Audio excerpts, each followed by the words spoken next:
بسم اللہ الرحمن الرحیم الحمد للہ رب العالمین وبہ نستعین وصلی اللہ وسلم علی سید الانبیاء والمرسلین وعلی آلہ واصحابہ اجمعین ومن تبعہم بإحسان الی یوم الدین اما بعد۔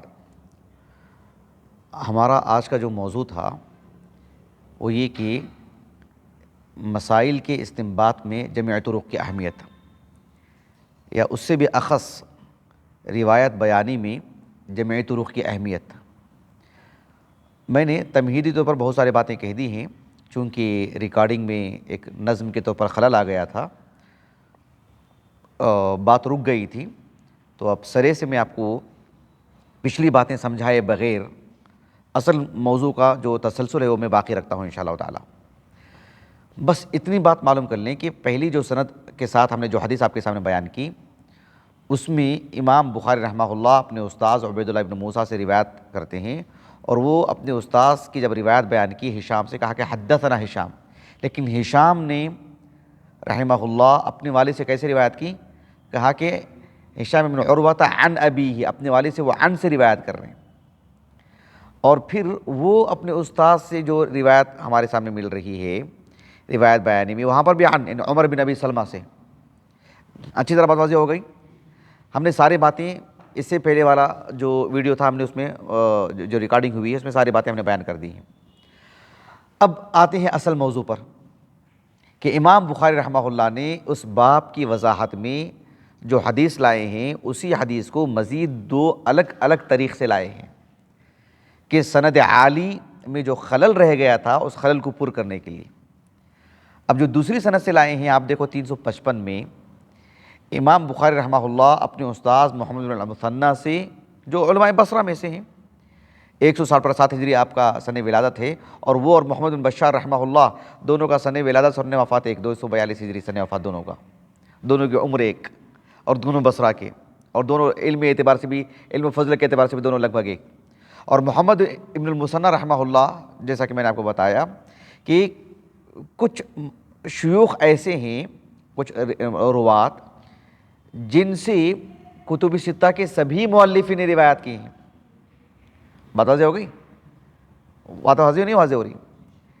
یعنی امام بخاری، امام مسلم، امام ابو داؤد، امام ترمذی، امام نسائی، امام ابن ماجہ، 6 کے 6 مؤلفین نے بھی کچھ ایسے مشائخ ہیں جو جن کی عدد ہے 9۔ کتنی عدد ہے؟ اس پر مستقل ہم نے ایک درس دیا الحمدللہ، تو ان میں سے محمد بن المثنی بھی رحمہ اللہ۔ لیکن جو بات بتانی وہ یہ کہ محمد ابن المثنی رحمہ اللہ کس سے روایت کر رہے ہیں؟ یحییٰ ابن سعید القطان سے۔ اب ذرا آپ ایک نظر ڈالیے سند پر کہ پہلی سند میں امام بخاری رحمہ اللہ یعنی مؤلف کتاب اور امام ہشام ابن عروہ کے درمیان صرف ایک راوی ہیں۔ ہشام ابن عروہ سے امام بخاری نے ایک واسطے سے روایت لائے ہیں، کس سے؟ عبیداللہ ابن موسیٰ سے۔ جبکہ اس کے بعد والی سند میں 355 والی روایت میں ایک درجہ نیچے، یعنی دیکھیے کہ ہشام ابن عروہ اور امام بخاری کے درمیان 2 راوی آ گئے، ہے کہ نہیں؟ محمد بن مثنی اور دوسرے کون ہیں؟ یحییٰ ابن سعید القطان، اور وہ ہشام سے روایت کر رہے ہیں۔ امام بخاری رحمہ اللہ سند عالی سے جو روایت لائے ہیں، پھر سند نازل ایک درجہ نیچے آ کر کے اس کی بھرپائی کر رہے ہیں۔ کس کس اعتبار سے؟ ایک تو یہ ہے کہ اس میں دیکھو ہشام اپنے والد سے روایت کرتے ہوئے کیا کریں؟ حدثنی ابی، کیا کہہ رہے ہیں؟ حدثنی ابی۔ میں نے چند دن پہلے ایک درس دیا تھا، آپ کو بتایا تھا کہ امام بخاری رحمہ اللہ نے، میں نے تحریر بھی لکھا ہے، بہت مفصل ایک تحریر بھی لکھا ہوں میں نے الحمدللہ، کہ امام بخاری رحمہ اللہ اور امام مسلم رحمہ اللہ کے درمیان کا جو موقف ہے دونوں کے مابین، دو طرف اصحاب علم ہیں، وہ یہ کہ امام مسلم رحمہ اللہ کے پاس معاصرت کافی ہے، یعنی ایک تلمیذ اپنے استاد سے روایت کر رہے ہیں اور کوئی تلمیذ مدلس نہیں ہے، اور پھر جو ہے حدیث صحیح کے لیے جو شروط ہیں وہ سب اس میں منطبق، وہ سب اس میں موجود ہیں۔ ایسے میں اتصال السند میں مطلب تلمیذ اپنے استاد سے روایت کر رہے ہیں، عن سے جو روایت، عنعنہ جو روایت ہوتی ہے اس میں مطلب معاصرت کافی ہے۔ تلمیذ مدینے کے ہیں، استاذ مکے کے ہیں، حتیٰ کہ مطلب اور دور لے لیجیے آپ، کوئی مدینے میں ہیں اور ایک دوسرے بصرہ میں ہیں، وہ امام مسلم کے ہاں کفایت کر جاتی وہ چیز، معاصرت کافی ہے۔ امام مسلم رحمہ اللہ اپنی صحیح میں امام ابو ہریرہ رضی اللہ عنہ کی کچھ ایسی روایت لائے ہیں جن کی تلامذہ یمن کے ہیں، بات واضح ہو گیا آپ کو؟ اور اس میں مطلب عنعنہ ہوا ہے، امام مسلم کے ہاں کفایت کر جاتی وجہ سے، اور اہل علم اصحاب حدیث نے اسے قبول کیا ہے۔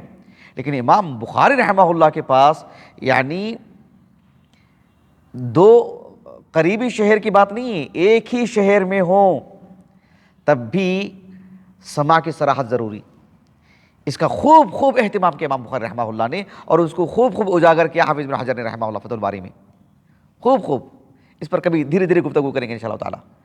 امام بخاری رحمہ اللہ نے تو اس میں اتنی تیزی دکھائی سبحان اللہ کہ آپ دیکھو، تصور کیجئے آپ کہ ایک شہر کے دو عالم ہیں، ایک تلمیذ ایک استاذ، اب پھر بھی سماع کے صراحت ضروری ہے، حالانکہ قرینہ ہے کہ بھی ایک شہر کے ہیں، ایک جگہ رہے ہیں، مثال کے طور پر کبار تابعین میں سے ہیں، وہ مدینہ ہی میں رہے ہیں، عمر بن خطاب رضی اللہ عنہ سے روایت کرتے ہوں، ہو سکتا ہے خطبے میں وغیرہ سنے ہوں، ایک قرینہ ہے وہ، لیکن امام بخاری رحمہ اللہ یہ سب ہے۔ علی بن المدینی رحمہ اللہ کا موقف ہے، وہ آپ نے یحییٰ بن سعید القطان سے لیا ہے، اور آپ نے امام شعبہ سے، اس پر کبھی میں تفصیل سے گفتگو کروں گا انشاءاللہ تعالی۔ میں نے بتایا تھا نا آپ کو علی بن المدینی رحمہ اللہ کے علی اللہ کر کے پڑھ کر کے سنایا تھا کہ علی بن المدینی رحمہ اللہ زید بن ثابت رضی اللہ عنہ سے روایت کرنے والے اور ان کے فتویٰ کو عام کرنے والے تقریباً 14 سے 20 نام گنوائے ہیں۔ ان میں علی بن المدینی رحمہ اللہ نے فرق کیا ہے کہ سب ان سے روایت کرتے ہیں، لیکن سماع ثابت ہے کس سے ثابت نہیں، اس کو فرق کیا ہے۔ سمجھ رہے ہیں اس بات کو؟ یہ بہت اہم ہے۔ تو اس تناظر میں آپ لیجئے کہ امام بخاری رحمہ اللہ نے یعنی ایک شہر، جو دو قریبی شہر تو بہت دور کی بات، ایک شہر میں بلکہ ایک گھر کے باپ بیٹے کے لیے بھی امام بخاری رحمہ اللہ نے نبی کی بات لینے کے لیے سماع کو آپ نے ضروری قرار دیا۔ بیٹا ان کے پاس پلا ہے، کتنے ایسے آبا ہیں ان کے ابنا ان سے روایت نہیں لی، روایت ان سے سماع ثابت نہیں ہے، تو امام بخاری رحمہ اللہ کے پاس یہ ضروری ہے۔ حدیث بیانی میں امام ابو بکر الاسماعیلی کو جانتے ہیں آپ لوگ؟ احمد بن ابراہیم ابو بکر الاسماعیلی رحمہ اللہ، ان کے دادا کا نام اسماعیل تھا، اسی سے اسماعیلی، جرجان کی بہت بڑی شخصیت، ان کی زندگی پر کبھی گفتگو کروں گا انشاءاللہ تعالی۔ 370 ہجری سے وفات ہے، صحیح بخاری پر استخراج ہے ان کا، المستخرج علی صحیح البخاری۔ امام بخاری رحمہ اللہ پر استخراج کیا انہوں نے، ابو بکر الاسماعیلی رحمہ اللہ کی جو المستخرج ہے وہ ناپید ہے، ابھی کہاں ہے نہیں معلوم، اللہ کو معلوم۔ ابن حجر رحمہ اللہ کے پاس نسخہ تھا، وہ آپ نے خوب سے استفادہ کیا۔ اچھا، کہنا یہ چاہ رہا ہوں میں کہ ابو بکر الاسماعیلی رحمہ اللہ کے حوالے سے حافظ ابن حجر رحمہ اللہ نے فتح الباری کے مقدمہ ہے نا حدیث الصاری، اس میں آپ نے لکھا ہے کہ امام ابو بکر الاسماعیلی رحمہ اللہ کہتے تھے کہ امام بخاری رحمہ اللہ کو دیکھو، امام مسلم کے پاس کیا ہے، وسعت ہے نا، امام مسلم رحمہ اللہ کے جو شروع تھے اس اعتبار سے روایت کافی مل سکتی ہیں۔ امام بخاری رحمہ اللہ کے پاس گویا کہ آپ نے اپنا دائرہ تنگ کیا، امام بخاری نے، باپ بیٹے کے لیے بھی آپ نے سماع کے صراحت طلب کیا، آپ نے گویا کہ اتنا دائرہ تنگ کیا امام بخاری نے اپنے اوپر، تو ظاہر بات ہے آپ کو روایات بھی کم ملیں گے نا۔ لیکن ابو بکر الاسماعیلی رحمہ اللہ کہتے ہیں دیکھو، اپنے اوپر دائرہ تو تنگ کیا، لیکن شریعت سب کے مقابل آپ نے سب سے زیادہ بیان کیا، آپ نے سب سے زیادہ مسائل تو آپ نے بیان کیے، یعنی کچھ حدیثوں کو رکھ کر کے آپ نے پورا دین آپ نے بیان کر دیا۔ ایسے نوادر بھی ہیں صحیح بخاری میں جو دیگر کتابوں میں نہیں ملتی ہیں۔ کہا کہ امام بخاری کے اخلاص کی دلیل ہے کہ نبی کی بات کو بتانے کے لیے آپ نے اپنا دائرہ تنگ کر لیا، سبحان اللہ۔ کہا کہ سماع کے صراحت ہو، تو دیکھو پہلی روایت میں ہشام باوجود اس کے کہ بیٹے ہیں سماع کے صراحت نہیں ہے، لیکن دوسری روایت سند نازل لا کر کے آپ جو ہے کہنے کا حدثنی ابھی، اس کی صراحت کر رہے امام بخاری رحمہ اللہ۔ وہاں جا کر کے آپ کو چین آیا کہ امام بخاری اللہ کے رسول کی حدیث لانے کے لیے مطلب یہ سب کیا امام بخاری نے رحمہ اللہ۔ ایک فائدہ وہ ہوا سند نازل کا، جو سند عالی میں وہ نہیں ہے۔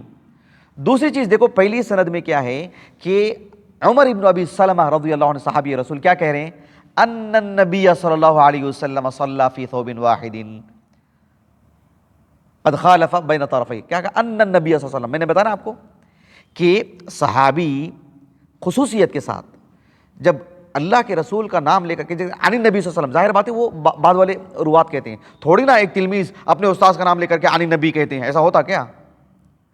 یعنی امام بخاری رحمہ اللہ اپنے استاذ کا نام لے کر کے کہیں گے کہ عن فلان، ظاہر بات ہے استاذ کا نام لیں گے تو کہیں گے حدثنا فلان، ایسے نہ کہیں گے۔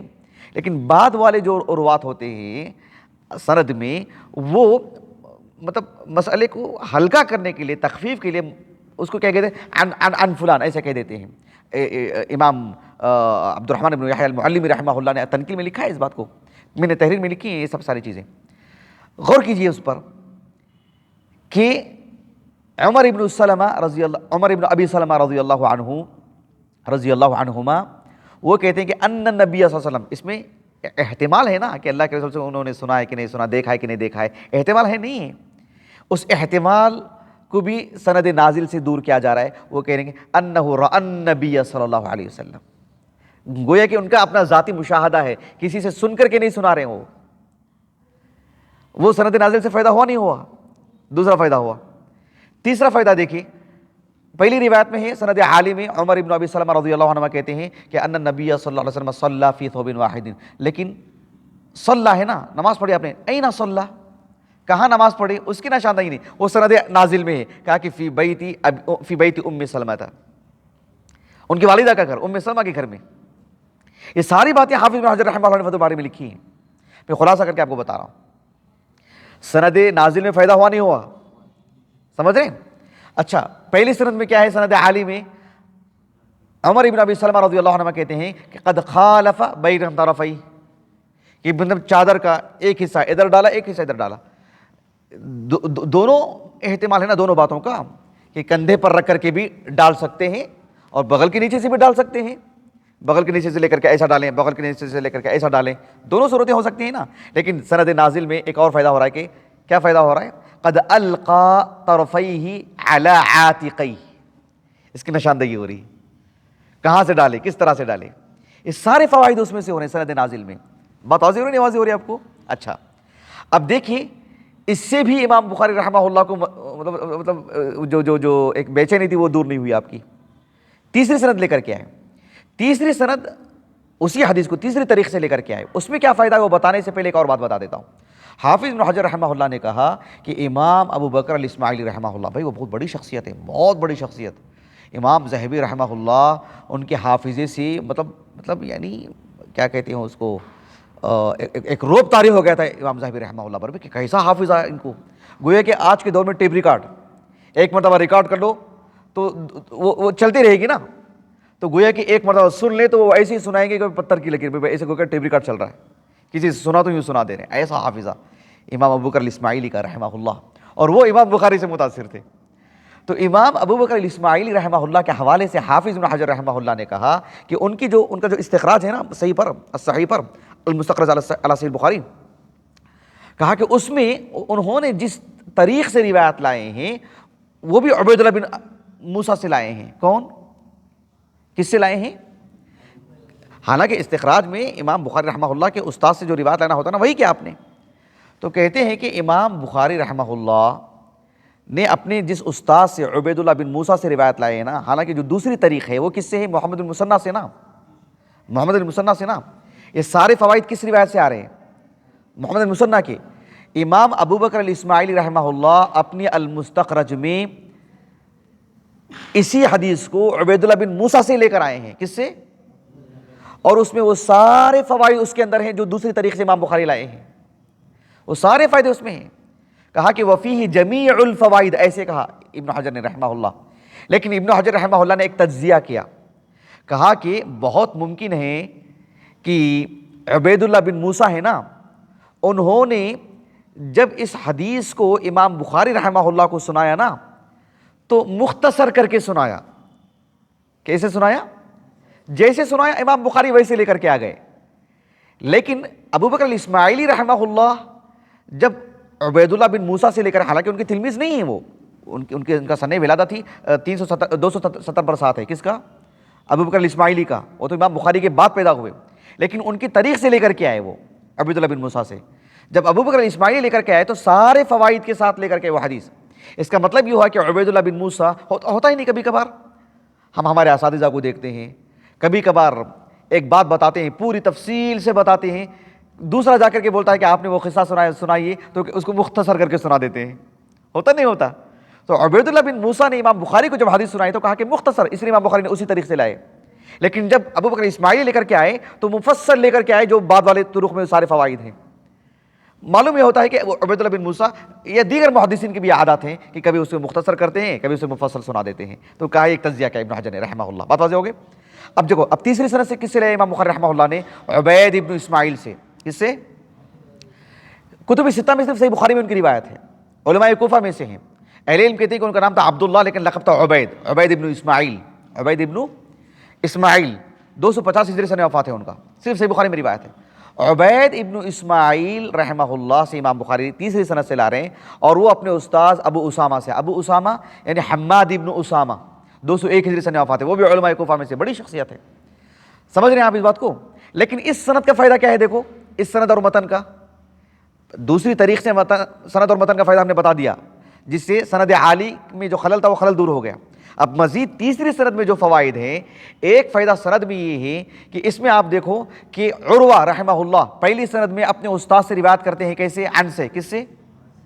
اور دوسری سند میں عن سے، جبکہ تیسری سند میں آپ دیکھو ان عمر بن ابی سلمہ اخبرہ، ہشام رحمہ اللہ اپنے والد سے روایت کر رہے ہیں، بھلے ہی وہاں عن سے روایت کر رہے ہیں، لیکن عروہ بن زبیر بن عوام رحمہ اللہ کا جو عنعنہ جو پہلی اور دوسری سند میں تھا وہ تیسری سند سے دور ہو جا رہا ہے، وہاں سما کی صراحت ہو رہی ہے ان عمر بن ابی سلمہ اخبرہ۔ یہ نکتہ سمجھے آپ لوگ؟ سمجھے نہیں سمجھے؟ اچھا، البتہ حالانکہ اسے مزید وضاحت ہو رہی عمر بن ابی سلمہ کی طرف سے، کہتے ہیں کہ رأیت النبی صلی اللہ علیہ وسلم، رأیت النبی صلی اللہ علیہ وسلم، گویا کہ مشاہدہ ہے آپ کا، کہا کہ صلی فی ثوب واحد، اس کے مطلب کیا ہے؟ مشتملا بھی، کیا ہے؟ اصل باب کی وضاحت ہو رہی ہے، ملتحفا بھی ہے نہیں، مشتملا بھی، اس کی وضاحت اس طریق سے ہو رہی ہے۔ تو گویا کہ سند عالی فی نفسی کوئی کمال کی چیز نہیں ہے جب تک کہ دیگر فوائد اس میں نہ ہوں۔